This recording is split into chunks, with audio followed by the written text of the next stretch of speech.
for your chain swinging, clang clang and Halo, pada video ini kami akan membahas tentang materi bioregulator dengan sebab alat kontrasepsi. Sebelum lanjut, kita simak dulu yuk tujuan pembelajaran untuk materi ini, di mana tujuan pembelajaran yang pertama, peserta didik mampu memahami obat kontrasepsi, kemudian peserta didik mampu mengategorikan efek samping obat kontrasepsi, dan peserta didik mampu memahami cara penggunaan dari obat kontrasepsi. Selanjutnya, mari kita simak pengertian dari alat atau obat kontrasepsi. Jadi, kontrasepsi adalah alat atau obat yang salah satu upayanya untuk mencegah kehamilan atau tidak ingin menambah keturunan. Cara kerja kontrasepsi yaitu dengan mencegah ovulasi, pengentalan lendir serviks, dan membuat rongga dinding rahim yang tidak siap menerima pembuahan dan menghalangi bertemunya sel telur dan sel sperma. Selanjutnya, ada juga klasifikasi dari alat atau obat kontrasepsi. Di antaranya ada pil kombinasi, pil progestin atau mini pil, kondom, implan, IUD, suntik KB, vaksiktomi, dan tubektomi. Selanjutnya, ada cara dari pemakaian obat atau alat kontrasepsi. Pertama, pil kombinasi. Pil kombinasi merupakan kontrasepsi yang diberikan secara oral dengan pemakaian diminum satu pil setiap hari.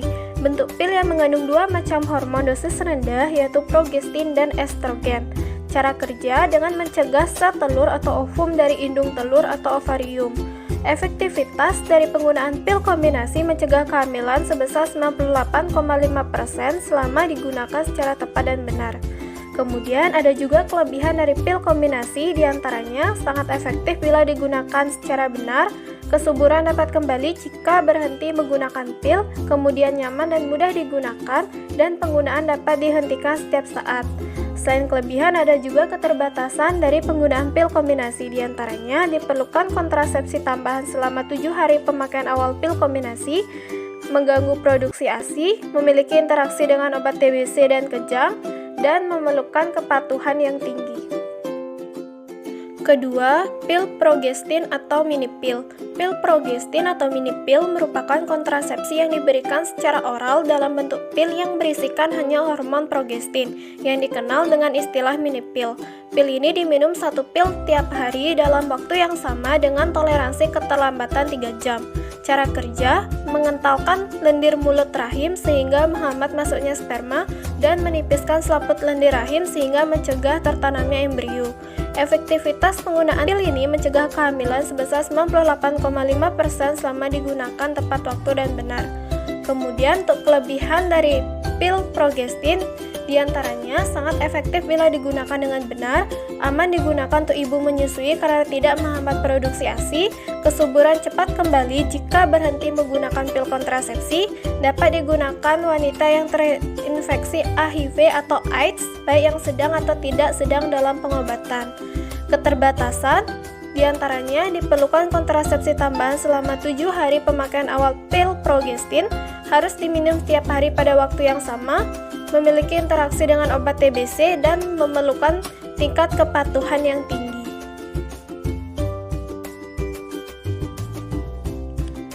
Ketiga, kondom. Kondom merupakan kontrasepsi untuk pria berbentuk sarung atau selubung yang terbuat dari karat atau lateks yang dipasang pada alat kelamin pria saat berhubungan seksual. Dapat membantu mencegah infeksi menular seksual atau IMS. Cara kerja kondom menghalangi terjadinya pertemuan sel sperma dan sel telur dengan cara menampung sperma di ujung karet yang dipasang pada alat kelamin pria sehingga sperma tersebut tidak dapat masuk ke dalam saluran produksi perempuan. Untuk efektivitas dari penggunaan kondom mencegah kehamilan sekitar 88% sampai 98% apabila digunakan secara tepat dan benar. Selain itu, pemakaian kondom juga memiliki kelebihan dan keterbatasan. Berikut kelebihan dari pemakaian kondom. Pertama, efektif bila digunakan dengan benar, tidak mengganggu produksi ASI, tidak mengganggu kesehatan pengguna, memiliki fungsi ganda sebagai alat kontrasepsi dan mencegah penularan IMS, HIV atau AIDS. murah dan dapat dibeli secara umum, tidak perlu resep dokter atau pemeriksaan khusus, dan dapat digunakan sebagai metode kontrasepsi sementara bila metode kontrasepsi lainnya harus ditunda. Selanjutnya, ada keterbatasan dari penggunaan kondom, diantaranya memerlukan jeda untuk pemasangan saat melakukan hubungan seksual, dapat menimbulkan alergi, dan memerlukan kepatuhan yang tinggi. Keempat, ada implan atau susuk KB. Implan atau susuk KB merupakan kontrasepsi berbentuk batang kecil yang terbuat dari silastik yang mengandung hormon progestin. Dipakai dengan cara dipasang di bawah lapisan kulit atau subkutan pada lengan atas bagian samping dalam dan memberikan perlindungan jangka panjang terhadap kehamilan 3-4 tahun. Efektivitas dari pemakaian implan mencegah kehamilan sebesar 99% sampai 99,8%. Untuk cara kerja implan atau susuk KB dengan mengentalkan lendir leher rahim sehingga mencegah pertemuan sel sperma dan sel telur, mengganggu siklus menstruasi termasuk mencegah pelepasan sel telur dari ovarium dan menipiskan selaput rahim sehingga mencegah tertanamnya embrio. Selain itu, ada juga kelebihan dan keterbatasan dari penggunaan implan atau susuk KB. Berikut kelebihan dari penggunaan implan, diantaranya dapat digunakan segera pasca persalinan atau keguguran, aman dipakai pada masa menyusui, tidak mengganggu produksi ASI, tidak mempengaruhi kemampuan seksual, dapat dicabut sesuai keinginan sebelum batas waktu, kembalinya kesuburan cepat setelah dicabut, mengurangi nyeri dan jumlah darah haid, dan dapat dipasang pada penderita HIV atau AIDS baik yang sedang atau tidak dalam pengobatan. Selanjutnya, adapun keterbatasan penggunaan implan yaitu dapat memengaruhi atau mengubah pola haid atau menstruasi. Kelima, IUD. IUD atau intrauterine device contraceptive merupakan kontrasepsi yang dipasang di dalam rahim, sangat efektif dan aman, ukurannya kecil, terbuat dari plastik lentur berbentuk huruf T, diselubungi oleh kawat halus yang terbuat dari tembaga, memberikan perlindungan jangka panjang terhadap kehamilan hingga 8-12 tahun, tidak mengandung hormon. Cara kerja dengan menghambat terjadinya pertemuan sel sperma dan sel telur dengan cara menurunkan kemampuan sel sperma membuahi sel telur. Efektivitas dari penggunaan IUD mencegah kehamilan sebesar 99,2% sampai 99,4%. Berikut merupakan contoh gambar dari penggunaan IUD. Selanjutnya, ada juga kelebihan dan keterbatasan dari penggunaan IUD. Berikut kelebihan dari penggunaan IUD: dapat digunakan segera setelah persalinan dan keguguran, efektif segera setelah pemasangan, tidak memengaruhi kemampuan seksual, tidak memengaruhi produksi ASI, dan tidak ada interaksi dengan obat-obatan. Untuk keterbatasan dari penggunaan IUD dapat mengalami bercak pendarahan setelah 1 atau 2 pemasangan.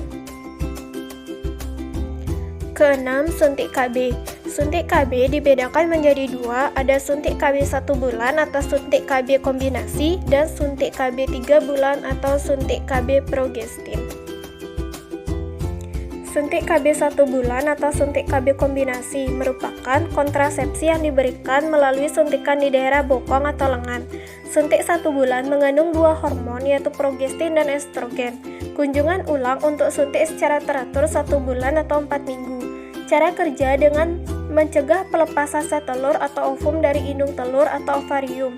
Efektivitas dari penggunaan suntik KB 1 bulan mencegah kehamilan sebesar 98,7% selama dilakukan tepat waktu dan benar. Kelebihan suntik KB 1 bulan dapat mengurangi risiko terjadinya kanker hidung telur dan tidak mempengaruhi hubungan seksual. Kemudian, keterbatasan dari penggunaan suntik KB 1 bulan diperlukan kontrasepsi tambahan selama 7 hari pemakaian awal dan tidak disarankan bagi ibu menyusui karena dapat mengganggu produksi ASI. Selanjutnya, suntik KB 3 bulan atau suntik KB progestin merupakan kontrasepsi yang diberikan melalui penyuntikan di daerah bokong atau lengan yang berisikan hormon progestin. Kunjungan ulang untuk suntik secara teratur kembali setiap 3 bulan. Cara kerja dengan mencegah pelepasan sel telur atau ovum dari indung telur atau ovarium dan menipiskan selaput lendir rahim sehingga mencegah tertanamnya embrio. Efektivitas dari penggunaan suntik KB 3 bulan mencegah kehamilan sebesar 99,7% jika digunakan secara teratur dan benar. Kemudian, kelebihan dari suntik KB 3 bulan diantaranya cocok untuk ibu menyusui karena tidak menghambat produksi ASI, mengurangi resiko terjadinya kanker endometrium, tidak mempengaruhi hubungan seksual, menurunkan kasus anemia, dan dapat digunakan pada wanita yang terinfeksi HIV atau AIDS, baik yang sedang atau tidak sedang dalam pengobatan. Dan keterbatasan dari suntik KB 3 bulan diperlukan kontrasepsi tambahan selama 7 hari pemakaian awal suntik KB 3 bulanan. Ketujuh, vasektomi. Vasektomi merupakan salah satu metode kontrasepsi KB pria yang berupa tindakan pengikatan dan pemutusan kedua saluran sperma kanan dan kiri sehingga pada waktu bersenggama cairan mani tidak mengandung sperma. Cara kerja yaitu saluran sperma yang diikat atau dipotong menyebabkan cairan mani yang keluar tidak mengandung sperma. Untuk efektivitas vasektomi dalam mencegah kehamilan mencapai 99,9%. Berikut merupakan contoh gambar dari kontrasepsi vasektomi. Kemudian ada juga kelebihan dan keterbatasan dari metode kontrasepsi vasektomi. Berikut kelebihan dari vasektomi: sangat efektif, relatif aman bagi hampir semua pria, dan tidak ada efek samping terhadap kemampuan seksual. Kemudian untuk keterbatasan dari metode vasektomi, sebelum melakukan vasektomi perlu pertimbangan yang matang karena bersifat permanen kecuali dilakukan rekanalisasi. Dan setelah vasektomi harus beristirahat 2-3 hari dan menghindari kerja berat selama beberapa hari. 8. Tubektomi. Tubektomi atau metode operasi wanita merupakan metode kontrasepsi dengan cara melakukan operasi mengikat atau memotong kedua saluran indung telur dan merupakan kontrasepsi yang efektif dan berlangsung seumur hidup. Cara kerja dengan mengikat dan memotong saluran indung telur melalui operasi bedah sederhana sehingga sel telur yang dilepas indung telur tidak dapat bertemu dengan sel sperma. Efektivitas tubektomi dalam mencegah kehamilan mencapai 99,5%. Berikut merupakan contoh gambar metode kontrasepsi tubektomi. Ada juga kelebihan dan keterbatasan dari metode tubektomi. Kelebihan dari metode tubektomi sebagai berikut: sangat efektif mencegah kehamilan, mengurangi resiko kanker ovarium, tidak memengaruhi proses menyusui, dan berlangsung seumur hidup. Kemudian untuk keterbatasan, sebelum melakukan tubektomi perlu pertimbangan yang matang karena bersifat permanen kecuali dilakukan rekanalisasi, tidak melindungi diri dari IMS termasuk HIV atau AIDS. Setelah tindakan tubektomi harus beristirahat selama 2-3 hari dan tidak mengangkat beban berat selama 1 minggu. Selanjutnya, spesialit dari obat atau alat kontrasepsi. Pertama, ada spesialit dari pil KB, diantaranya ada microgynon dengan nama paten, levonorgestrel dan etilestradiol dengan kandungan levonorgestrel 150 mg dan etilestradiol 30 mg. Produsen dari Bayer Indonesia. Kedua, andalan dengan nama paten levonorgestrel dan etilestradiol. Kandungan levonorgestrel 0,15 mg dan etilestradiol 0,03 mg. Produsen dari DKT Internasional. Ketiga, Yasmin. Dengan nama paten ada drosperinon dan etilestradiol. Kandungan drosperinon 3 mg dan etilestradiol 0,03 mg. Produsen dari Bayer Indonesia. Keempat, Diane. Dengan nama paten ciproteron asetat dan etilestradiol. Kandungan ciproteron asetat 2 mg dan etilestradiol 0,035 mg. Produsen dari Bayer Indonesia. Kelima, Postinor dengan nama paten levonorgestrel dan kandungan levonorgestrel 0,75 mg. Produsen dari Tunggal Idamana Abdi. Berikut ini merupakan gambar dari spesialit kontrasepsi pil KB. Kedua, kondom. Berikut merupakan spesialit dari kondom. Pertama, Durex dengan komposisi latex alami dengan ukuran diameter 52,5 mm, produsen dari Reckitt Benckiser. Kedua, ada Sagami Original dengan komposisi latex alami dengan ukuran 0,02 mm, produsen Sagami Rubber Industries. Ketiga, Sutra dengan komposisi latex dengan lapisan bahan sangat tipis yang berfungsi untuk mencegah kehamilan dan penularan penyakit seksual, produsen dari Female Healthy CO. Berikut merupakan gambar dari kontrasepsi kondom. Ketiga, implan atau susuk KB dengan nama spesialit ada Indoplan dengan nama paten Levonorstrel, kandungan Levonorstrel 75 mg, produsen dari PT Semarang Herbal. Kedua, Sinoplan, nama paten Levonorgestrel, kandungan Levonorstrel 75 mg, produsen dari PT Cetur Dakwah Krin Farmasi. Ketiga, Superlorin, nama paten Deslorin, kandungan Deslorin 4,7 mg, produsen dari FDA Index Produk. Berikut merupakan gambar dari spesialit implan.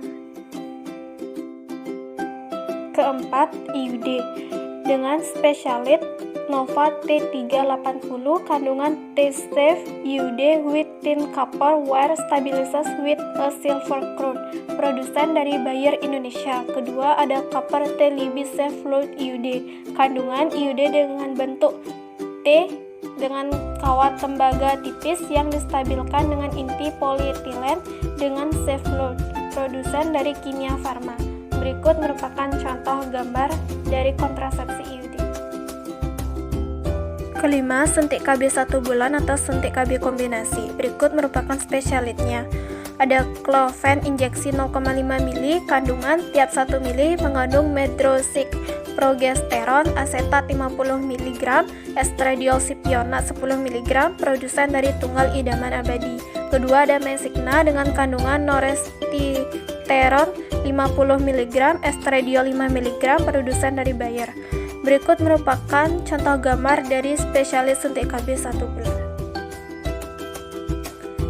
Keenam, suntik KB 3 bulan atau suntik KB progestin. Berikut merupakan spesialitnya. Pertama, ada Depo Provera injeksi dengan kandungan medroxyprogesteron asetat 150 mg per mili dengan produsen Harsen. Kedua, ada Deponeo kandungan medroxyprogesteron asetat 150 mg produsen dari Triasa. Ketiga, ada Depogeston kandungan medroxyprogesteron asetat 50 mg produsen dari Triasa Nagamas Pharma. Berikut merupakan contoh gambar dari spesialit suntik KB 3 bulan.